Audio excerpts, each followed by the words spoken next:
पिछले एपिसोड में हमने देखा था सेकंड ऑर्डर रिएक्शन, और सेकंड ऑर्डर रिएक्शन में हमने देखा था वे रिएक्शंस जिनमें अभिकारक समान होते हैं, यानी कि रिएक्टेंट्स आर सेम। आपको याद होगा सेकंड ऑर्डर की मैंने डेफिनेशन दी थी, when rate of reaction is proportional to the second power of the concentration of the reactant then it is called second order reaction. जब अभिक्रिया का वेग अभिकारकों की सांद्रता के द्वितीय घात के समानुपाती होता है तब वो द्वितीय कोटि की अभिक्रियाएं कहलाती हैं। उसका पहला एग्जांपल हम देख चुके थे, व्हेन रिएक्टेंट्स आर सेम, यानी कि 2A इक्वल टू प्रोडक्ट। अब हमें देखना है व्हेन रिएक्टेंट्स आर डिफरेंट, जब अभिकारक भिन्न भिन्न हो।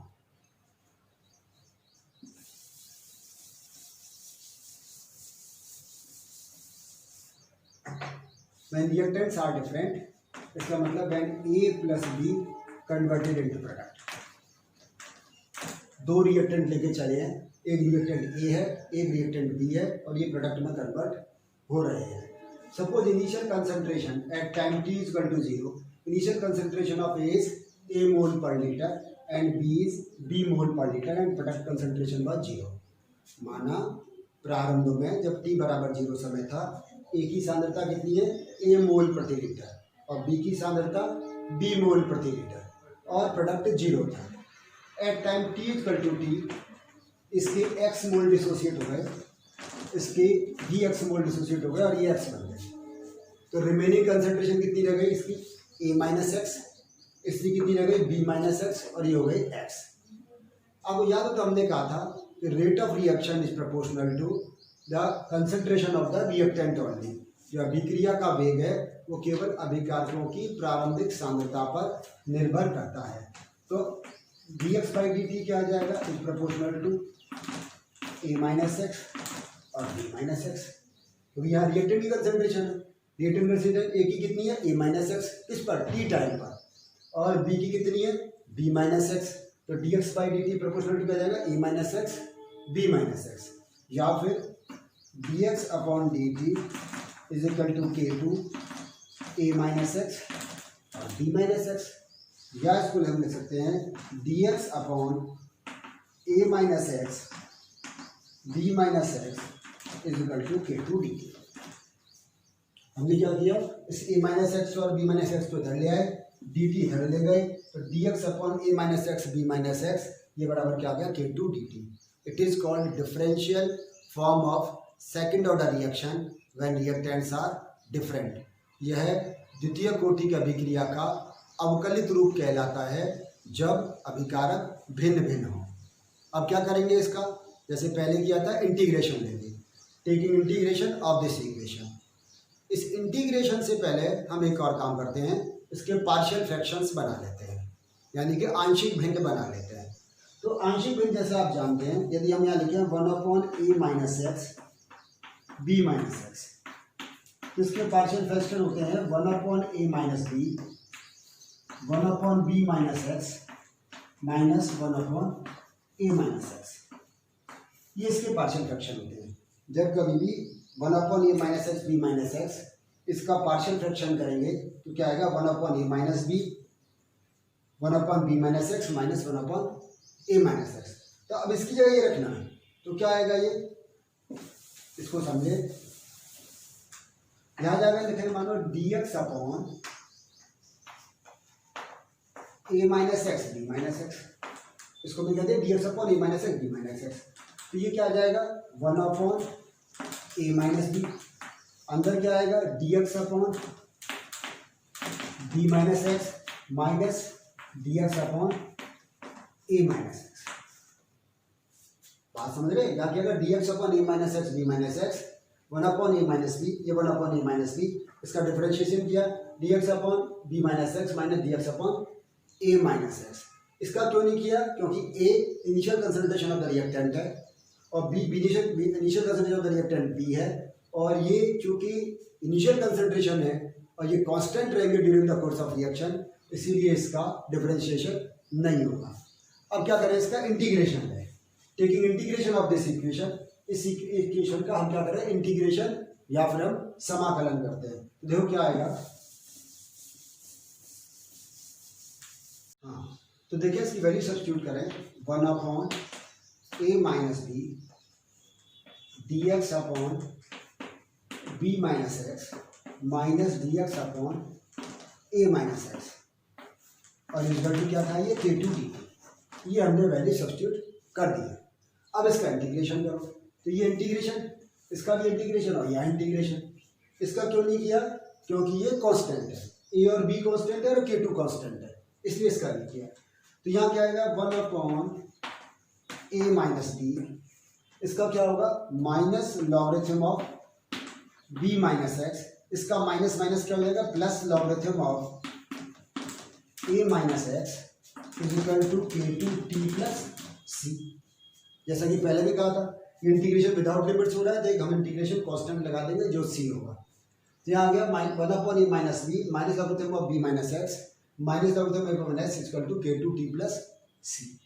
अब याद कर, पहले क्या कहा था हमने, कंडीशंस लगाएंगे, व्हेन t बराबर 0 x बराबर 0, जब t बराबर 0 है x बराबर 0, यहाँ वैल्यू सब्स्टिट्यूट कर दीजिए। तो क्या आया 1/a minus B minus logarithm of b plus logarithm of a, क्योंकि ये 0 है, ये 0 है, is equal to k2 into 0, तो ये t बराबर 0, 0 प्लस c, या c इज इक्वल टू क्या आ गया 1/a माइनस बी, यहाँ लॉग इसको क्या ले सकते हैं a अपॉन बी, क्यों, क्योंकि ये माइनस है ये प्लस है, तो लगेगा a अपॉन बी आ गया, is equal to c, c की वैल्यू ये आ गई हमारे पास में। तो c is equal to 1/b a minus B log a upon b। अब इस वैल्यू को यहाँ सब्स्टिट्यूट कर दीजिए, इस वाली वैल्यू c को यहाँ सब्स्टिट्यूट करें, तो देखो क्या आएगा 1/a माइनस बी, इसको भी वो कैसा लिख लेते हैं logarithm of a minus x upon b minus x, this is equal to क्या आ गया k2t, और c की वैल्यू क्या आ गई plus 1/a minus B log a upon b। यहाँ तक बात समझ में आई अच्छी तरह से। हमने क्या किया कि ये जो c की वैल्यू थी ये यहाँ सब्स्टिट्यूट कर दी, इस पूरी इक्वेशन में हमने c की वैल्यू सब्स्टिट्यूट की है। अब आगे देखें,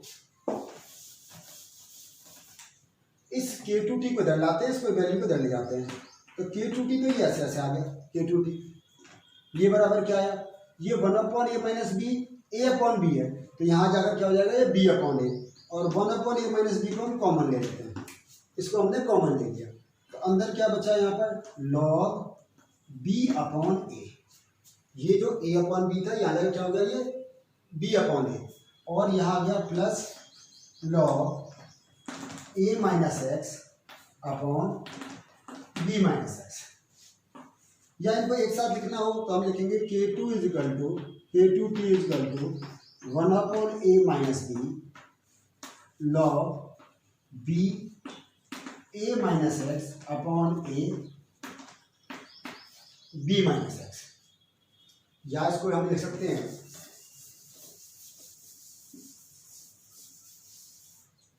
k2 को यहाँ लेने दीजिए, t को नीचे ले जाए तो 1/t, ये a माइनस बी, ये a माइनस बी आ गया, अंदर क्या बचा log b a minus x upon a b minus x, या in the last k2 is equal to 2.303 upon t। जैसे मैंने आपसे पहले भी कहा था, जब log टू द बेस को log टू द बेस 10 में कन्वर्ट करते हैं, क्या करते हैं 2.303 से मल्टीप्लाई करते हैं, तो यहाँ जाएगा 2.303 a माइनस बी, अब ये लॉग हो जाएगा b a minus x upon a b minus x.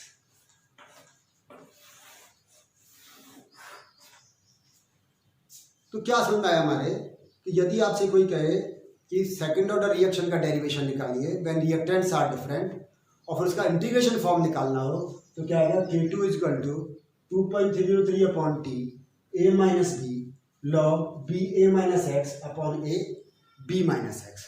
यहाँ समझें k2 क्या है यहाँ पर second order rate constant, t time, a initial concentration of the reactant, a b यहाँ पर क्या है, initial concentration of the reactant b, और a minus x remaining concentration of the reactant a की टी समय पर बची हुई सांद्रता, और बी माइनस एक्स क्या है यहाँ पर, बी की टी समय पर बची हुई सांद्रता।